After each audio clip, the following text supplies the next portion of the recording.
नमस्कार, मी स्वामी षडाक्षरी. आपण ज्या भागाबद्दलची माहिती घेत आहोत ते आहे सेकंडरी स्ट्रक्चर ऑफ प्रोटीन. आता प्रोटीनचं सेकंडरी स्ट्रक्चर म्हणजे काय?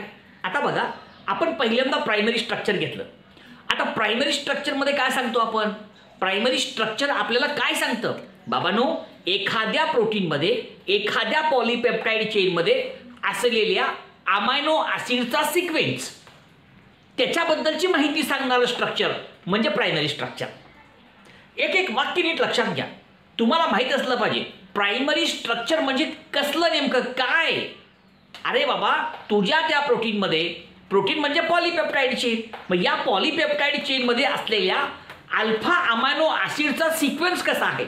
पहिल्यांदा कुठला आहे, दुसऱ्यांदा कुठला आहे, तिसऱ्यांदा कुठला आहे, चौथ्यांदा कुठला आहे, पाचव्यांदा कुठला आहे, त्याचा नेमका सिक्वेन्स कुठं आहे ना? पहिल्यांदा कुठला, ग्लायसिन आहे का, ॲलिनाइन आहे का त्याच्यापेक्षा अजून कुठला वेगळा आहे, याच्याबद्दलची माहिती सांगणारा सिरीन आहे, ते सांगणं, that is the primary structure. Okay. आता अजून एक महत्त्वाचं वाक्य की सेकंडरी स्ट्रक्चरमध्ये आपल्याला काय सांगणार आहे? एक लक्षात घ्या, तुमची जी पॉलीपेप्टाइड चेन आहे ती पॉलीपेप्टाइड चेन अशी स्ट्रेट नाही आहे. आता समजा मी तुमच्यासमोर एक स्ट्रक्चर काढलं. आता हे स्ट्रक्चर आहे, समजा आपण काय म्हणूया, त्याला पॉलीपेप्टाइड चेन म्हणूया. आता ही पॉलीपेप्टाइड चेन आपण सरळ काढली, परंतु पॉलीपेप्टाइड चेन अशी स्ट्रेट नसते. मग ह्या पॉलीपेप्टाइड चेनमध्ये एक तर काय होईल, कॉइलिंग होईल, किंवा त्याच्यामध्ये काय होईल, फोल्डिंग होईल. म्हणजे तुमची जी पॉलीपेप्टाइड चेन आहे तिथं एक तर कॉइल होईल. समजा आता ही पॉलीपेप्टाइड चेन आहे, ही अशी कॉइल झाली, this is the coiling, right handed coiling. हो का, ही अशा प्रकारची राईट हँडेड कॉइलिंग. मग अशा प्रकारची कॉइलिंग होत असेल तर ते सेकंडरी स्ट्रक्चर झालं. आणि ही जी कॉइलिंग आहे ती कशामुळे झाली? This is due to the hydrogen bonding. हे पण तुम्हाला माहीत आहे, मी काल सांगितलेलं आहे. किंवा ह्याच्यामध्ये अजून एक शक्यता आहे की याच्यामध्ये काय होईल, अशा प्रकारे फोल्ड होतील. हो का, हे अशा प्रकारे, हे असं पण होऊ शकतं, हे असं पण होऊ शकतं. म्हणजे दोन शक्यता, ही तुमची पॉलीपेप्टाइड चेन आणि ह्या पॉलीपेप्टाइड चेनची अरेंजमेंट, 3 डायमेन्शनल अरेंजमेंट सांगणारं स्ट्रक्चर म्हणजे सेकंडरी स्ट्रक्चर. आणि या सेकंडरी स्ट्रक्चरमध्ये आपण काय म्हणतो, तुमची जी पॉलीपेप्टाइड चेन आहे त्या पॉलीपेप्टाइड चेनची एक तर काय होईल, कॉइलिंग होईल, कॉइलिंग होईल. आणि जर त्या ठिकाणी कॉइलिंग झाली तर अशा प्रकारे एक काय झालं, हेलिक्स तयार झालं. आणि अशा प्रकारच्या स्ट्रक्चरला म्हणायचं अल्फा हेलिक्स स्ट्रक्चर. हे आहे अल्फा हेलिक्स स्ट्रक्चर, कॉइलिंग झाली तर. आणि जर त्या ठिकाणी अशा प्रकारची फोल्डिंग झाली तर अशा प्रकारच्या स्ट्रक्चरला म्हणायचं beta pleated structure. Beta pleated structure. बघा, एक वाक्य आहे, आपण सर्वांनी नीट लक्षात घ्यायचं आहे. सेकंडरी स्ट्रक्चर किती प्रकारचे असतात? सेकंडरी स्ट्रक्चर दोन प्रकारचे असतात. कुठले कुठले? सेकंडरी स्ट्रक्चरमध्ये पहिला प्रकार आहे अल्फा हेलिक्स आणि दुसरा प्रकार आहे बीटा प्लीटेड. आता अल्फा हेलिक्स म्हणजे काय आणि बीटा प्लीटेड म्हणजे काय? आता तुमची जी चेन आहे, तुमची जी पॉलीपेप्टाइड चेन आहे, आता ही पॉलीपेप्टाइड चेन आहे, मग ही पॉलीपेप्टाइड चेन अशी स्ट्रेट नाही आहे. आता समजा ही पॉलीपेप्टाइड चेन आहे, मग आता ही पॉलीपेप्टाइड चेन अशी स्ट्रेट नाही, तर ह्या पॉलीपेप्टाइड चेनचं काय होईल, कॉइलिंग होईल. आणि जर पॉलीपेप्टाइड चेनची कॉइलिंग झाली अशा प्रकारे, राईट हँडेड प्रकारे, तर त्या ठिकाणी हे अशा प्रकारचे एक स्ट्रक्चर तयार होतं आणि that is called as alpha helix. जर त्याच्यामध्ये कॉइलिंग झाली अल्फा हेलिक्स, जर त्याच्यामध्ये फोल्डिंग झाली. आता फोल्ड कसं? आता समजा आता हे स्ट्रक्चर आहे, हे असं फोल्ड झालं, तीच पॉलीपेप्टाइड चेन फोल्ड, हे बघा फोल्ड तयार झालं, हे आणि हे, ह्या दोघा फोल्डिंग झाली, परत हे असं फोल्ड होईल. तर हे अशा प्रकारे फोल्डिंग, अशा प्रकारची जर फोल्डिंग झाली तर त्या ठिकाणी तयार होणारं structure that is called as the beta pleated structure. Beta pleated structure म्हणजे काय? जर त्या ठिकाणी काय झाली, फोल्डिंग झाली, फोल्ड झालं. मग ते कधी होतं, का होतं, त्याच्याबद्दलची माहिती पण त्या ठिकाणी आपण घेऊयात. पण हे थोडक्यात आपल्याला माहिती असलं पाहिजे. हे थोडक्यात तुम्हाला मी सांगतोय. आता इन डिटेल आपण बघू. बीटा प्लीटेड, अल्फा हेलिक्स सांगितले तुम्हाला मी, आता बीटा प्लीटेड. पण नेमकं ह्याच्यात काय फरक आहे? पुस्तकातल्या भाषेत पुन्हा बघू आपण. आपल्याला पहिल्यांदा समजून घेतलं पाहिजे, बाबांनो, तुमची जी पॉलीपेप्टाइड चेन आहे, दिस इज द पॉलीपेप्टाइड चेन. आणि ही पॉलीपेप्टाइड चेन अशी काय स्ट्रेट नाही आहे. मग ह्या पॉलीपेप्टाइड चेनमध्ये एकतर कॉइलिंग होईल किंवा त्याच्यामध्ये काय होईल, फोल्डिंग होईल.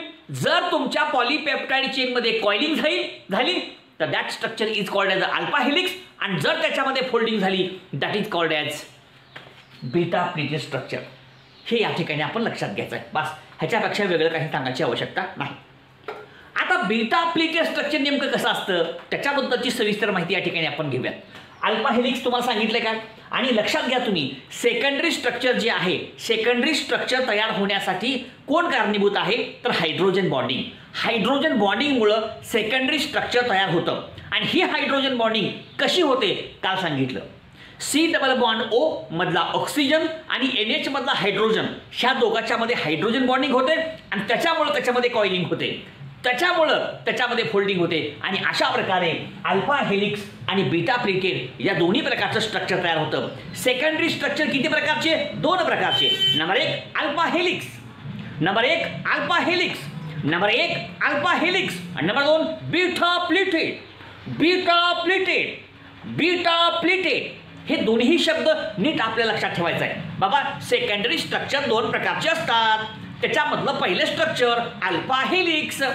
अल्फा हेलिक्स कशामुळे झालं, जर तुमच्या पॉलीपेप्टाइड चेनची कॉइलिंग झाली तर.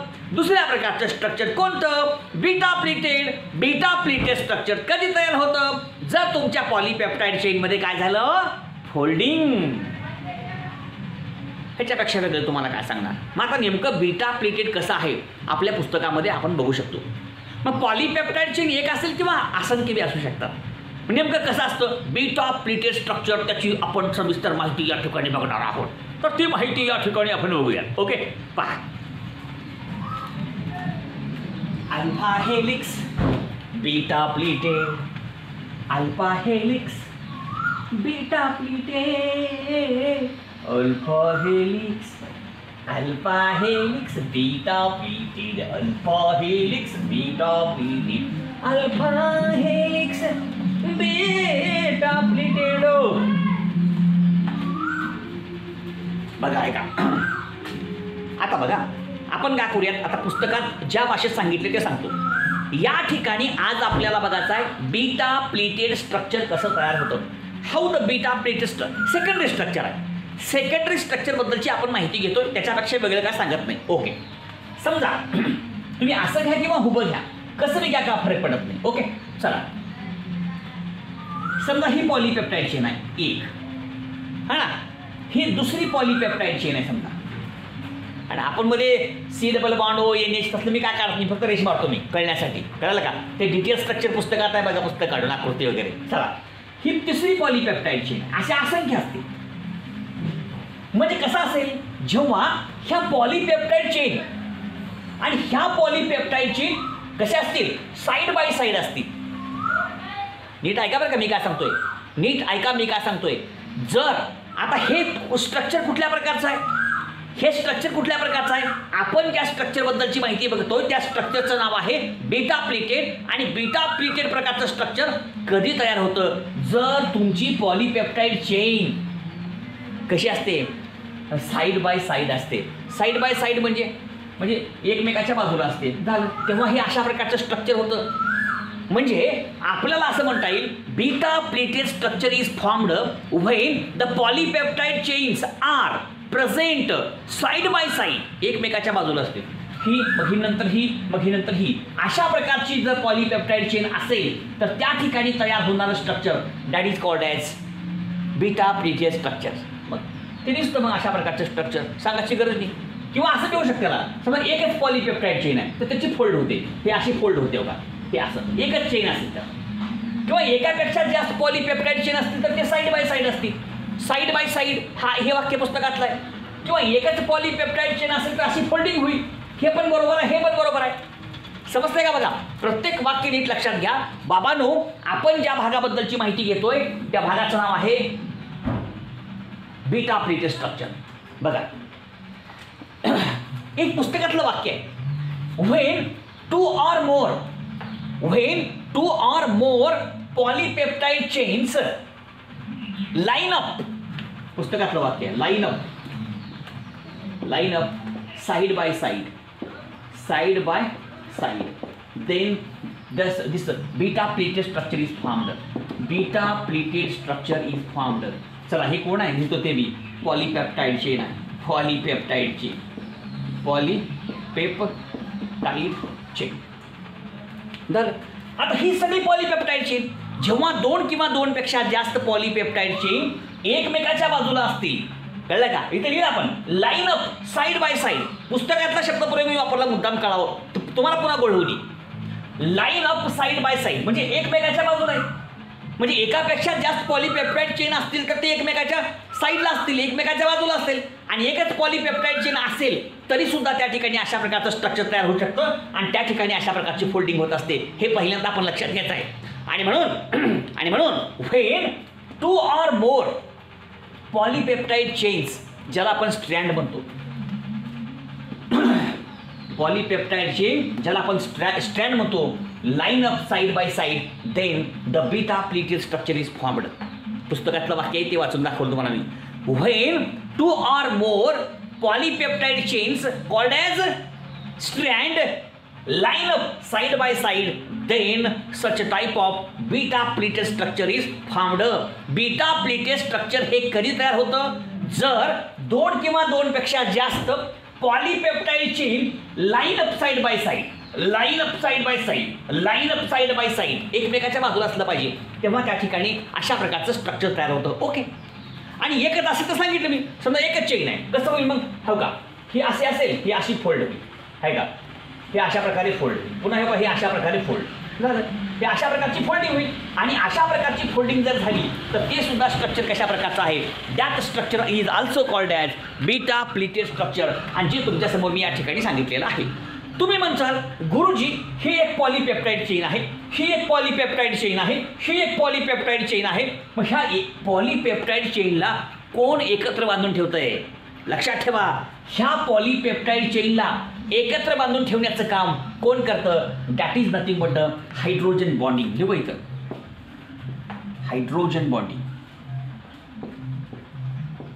सेकंडरी स्ट्रक्चर तयार का बरं झालं? हायड्रोजन बॉन्डिंगमुळं. ही कोण आहे? Polypeptide chain. ही कोण आहे? Polypeptide chain. ही कोण आहे? Polypeptide chain. आणि ह्या पॉलीपेप्टाइड चेनला एकत्र बांधून ठेवण्याचं काम, हेल्ड करण्याचं काम कोण करतं? That is the hydrogen bonding. These polypeptide chains are held together by the hydrogen bonding. या हायड्रोजन बॉन्डिंगच्या द्वारे ह्या सगळ्या पॉलीपेप्टाइड चेन हेल्ड टुगेदर, एकत्र हेल्ड होतात, एकत्र बांधून ठेवल्या जातात. हे पण आपण लक्षात घ्यायचं आहे. ओके. आता हायड्रोजन बॉन्डिंग कशी होते? एक उदाहरण घेतो, कळते. मी बाकीचं काहीच काढत नाही, जेवढं लागते तितकंच काढतो, बाकीचा भाग सांगायची आवश्यकता नाही. ओके, पुसूयाला पुसू. लक्ष द्या, नीट लक्ष द्या. समजा ही आपली एक पॉलीपेप्टाइड चेन आहे आणि ही दुसरी polypeptide chain lie side by side. तुम्ही हुबे काढा, आडवं काढा, एकच आहे, का फरक पडत नाही. समजा ह्याच्यामध्ये काय आहे? ह्याच्यामध्ये आपण काढलो C डबल बॉन्ड O आणि ह्याच्यामध्ये काढलो, थोडं लांब लिहू, थोडं लांब लिहितो, इथं काढलं N आणि H. हे सगळं तुम्हाला माहिती आहे, अल्फा मायनस शीट्स आहेत, पॉलीपेप्टाइड चेन आहे, पॉलीपेप्टाइड चेन आहे. बाकीचं मी काहीच दाखवत नाही. C डबल बॉन्ड O दाखवतो आणि NH दाखवतो. आणि ह्याच्यामध्ये झाली बॉन्डिंग. हो का, इथला ऑक्सिजन, इथला हाइड्रोजन, ह्याच्यामधला bond, this is called as the hydrogen bonding.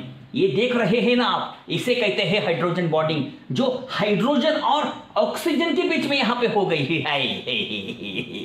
कळते का? अरे C डबल बॉन्ड O मधला ऑक्सिजन आणि NH मधला हाइड्रोजन, ह्या दोघांच्या मध्ये जो बॉन्ड या ठिकाणी तयार झाला, this bond is called as hydrogen bonding. हे कसं होतं ते पण तुम्हाला मी सांगितलेलं आहे. अतिशय सोपा भाग आहे, काहीही अवघड नाही, फक्त आपण लक्षात घ्यायचं आहे. आता काही महत्त्वाच्या गोष्टी पुस्तकात दिलेल्या सांगतो, ह्याच्यात काहीच अवघड नाही. बाबांनो, हायड्रोजन बॉन्डिंग कुणामध्ये होते? आता बघा, हा C डबल बॉन्ड O आणि हा NH एकमेकाच्या जवळ आहे, नियर आहे. आणि म्हणले बा, hydrogen bonding is takes place between neighbouring C double bond O group and NH group. दोन शेजारच्या, आता ह्याच्या शेजारचा हा, ह्याच्या जवळचा हा आहे, मग C डबल बॉन्ड O आणि NH जे एकमेकाच्या जवळ असतील. आता इथं बी असेल ना C डबल बॉन्ड O, ह्याच्यामध्ये होणार नाही हायड्रोजन बॉन्डिंग. आता समजा मी तुम्हाला कळवून काढतो, इथे काढतो C डबल बॉन्ड O, समजा इथे एक आहे. मग हा हायड्रोजन आणि हा ऑक्सिजन ह्यांच्यामध्ये होणार नाही हायड्रोजन बॉन्डिंग. दोन लगतचे, शेजारचे, जवळचे जे असतील त्यांच्यामध्ये हायड्रोजन बॉन्डिंग होईल. Hydrogen bonding is takes place between neighbouring C double bond O and NH group. हे वाक्य या ठिकाणी आपल्याला लक्षात ठेवायचं आहे, सांगायचं आहे. आणि एक लक्षात घ्या, हे जे हायड्रोजन बॉन्डिंग असते ते एकाच प्लेनमध्ये असते. एकाच प्लेनमध्ये असते. पुस्तकात वाक्य सांगितलंय की बाबांनो C++ आणि NH हे दोन्ही ग्रुप जे असतात ते एकाच प्लेनमध्ये असतात. आता हे कोण आहे C++, हे कोण आहे NH, एकाच प्लेनमध्ये असतात. हा C++ आणि NH these groups are present in the same plane. लक्षात ठेवा फक्त, विशेष का नाही. आणि लक्षात ठेवा अशा प्रकारचं बीटा प्लेटेड स्ट्रक्चर कधी होतं जर R स्मॉल असेल तर. इफ R इज स्मॉल, जर R हा या ठिकाणी R असतो तुम्हाला माहिती आहे. इथं C++, इथं काढलं NH, इकडे काय लिहू हां चला इथं CH, इथं R बरं का, आणि या ठिकाणी एक H असं परत इकडे असतं इकडं असतं. हे R जे आहे ना ते जेव्हा लहान असतं स्मॉल असतं तेव्हाच अशा प्रकारची ब्रँचिंग त्या ठिकाणी तयार होत असते आणि अशा प्रकारचं स्ट्रक्चर त्या ठिकाणी तयार होतं. हे R आणि इथं CH2 करतो मी वाटल्यास. हे R हे लहान असेल तर अशा प्रकारचं स्ट्रक्चर तयार होतं. आणि याचं बेस्ट एक्झाम्पल पुस्तकात सांगितलेलं आहे स्पायडर ड्रॅगलाईन सिल्क. याचं एक्झाम्पल काय स्पायडर ड्रॅगलाईन सिल्क, स्पायडर ड्रॅगलाईन सिल्क. तर हे अशी बरीचशी माहिती या ठिकाणी सांगता येते. छोटा छोटा भाग आहे, फक्त आपण लक्षात घ्यायचं आहे. सेकंडरी स्ट्रक्चर म्हणलं की आपण लक्षात ठेवायचं सेकंडरी स्ट्रक्चरमध्ये महत्त्वाचं काय आहे बाबांनो. सेकंडरी स्ट्रक्चरमध्ये एक तर कॉइलिंग होते किंवा फोल्डिंग होते. जर त्या ठिकाणी कॉइलिंग झाली तर त्याला अल्फा हेलिक्स म्हणा. जर त्या ठिकाणी फोल्डिंग झाली आणि पॉलीपेप्टाइड चेन एकमेकाला साईड बाय साईड असतील, एकमेकाच्या बाजूला असतील तर त्या ठिकाणी बीटा प्लेटेड स्ट्रक्चर तयार होईल. मग अल्फा हेलिक्स असेल किंवा बीटा प्लेटेड असेल दोन्ही प्रकारचं स्ट्रक्चर तयार होण्यासाठी कोण कारणीभूत आहे that is the hydrogen bonding. Hydrogen बॉन्डिंगमुळे अशा प्रकारचं स्ट्रक्चर तयार होतं हे पण आपण लक्षात घ्यायचं आहे. मग ते कसं आहे सगळं स्ट्रक्चर तुमच्यासमोर सांगितलेलं आहे. आणि मग हायड्रोजन बॉन्डिंग कुणामध्ये होते C++O आणि NH मध्ये होते. तर अशा प्रकारची ही संपूर्ण माहिती आपल्यासमोर आपण एक्सप्लेन केलेली आहे. हा सगळा भाग आपल्यासमोर. लाईक करा, शेअर करा, सबस्क्राईब करा. धन्यवाद.